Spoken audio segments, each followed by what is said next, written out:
चुनावी माहौल में सबसे बतियावलो ठीक नइखे। एक जन एगो पियक्कड़ के जाके समझावो तड़े, पी के आवेलो लोग के गरियावेलो, डांटेले मेहरी त खूबे ठेठावेलो। पी के आवेलो लोग के गरियावेलो, डांटेले मेहरी त खूबे ठेठावेलो। टोला परोसा बाटे परेशान, आए मर्दे आदमी हव कि हव शैतान। त पियक्कड़वा का जवाब देता, पिए नी आपन तहार का जाता, पिए नी आपन तहार का जाता, हमारे नी मेहरी के तहारा दुखाता। पिए नी आपन तहार का जाता, मारे नी मेहरी के तहारा दुखाता। टोला परोसा के हई हम डान, आ हमरा से कांपेले गाँव के प्रधान। उ ई नाई जनलस कि प्रधान जी के खास आदमी हउन। तो ऊ कहताड़े, जाके कोहनी तो लगबो गढ़ाए, जाके कोहनी तो लगबो गढ़ाए, आ अजुए चौराहा पर लगबो खोजाए। जाके कोहनी तो लगबो गढ़ाए, साँझी के चौराहा पर लगबो खोजाए। गिरी जब ऊपर उतरी जैसान, आ तहरा से 20 हवन गाँव के प्रधान।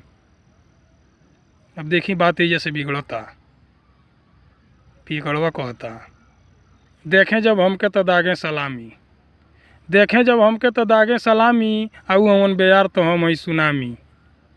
हमरे आगे अभी नु बाणे नदान, आ जान कह दो का करिए प्रधान। तो प्रधान के आदमी कहतने, कह तो फोन करके यही जब बोला दी, कह तो फोन करके यही जब बोला दी, आ तोहरिए दुआरे पर तहर व्यवस्था करा दी। बड़ी बड़ी के बोलल तहार छूट जाई बान, बड़ी बड़ी के बोलल तहार छूट जाई बान, आ नशा उतर जाई जब अइहे प्रधान। इतना बात जब पियक्कड़वा सुनलस तो भला ओकरा खेपाव। उठ के पियक्कड़वा धइलस फफेला, उठ के पियक्कड़वा धइलस फफेला, आ लगले चिल्लाए प्रधान के चेला। हिंक भर कणलस हो गईले उतान, हिंक भर कणलस हो गईले उतान, आ दुनू गाल फूल गईल जब कैलस से कान। खैर दुनू जने में पीटा पीटी हो गईल। अब प्रधान जी के आदमी जैसे फौंकत जातने, जाके प्रधान से कहले घिघिया के, जाके प्रधान से कहले घिघिया के, आ देखो न बकटुआ मरलस से घिसिया के। चल के ओकर कर पिटान, चल के ओकर कर पिटान, आ तबे तोरे साथे हम रह प्रधान।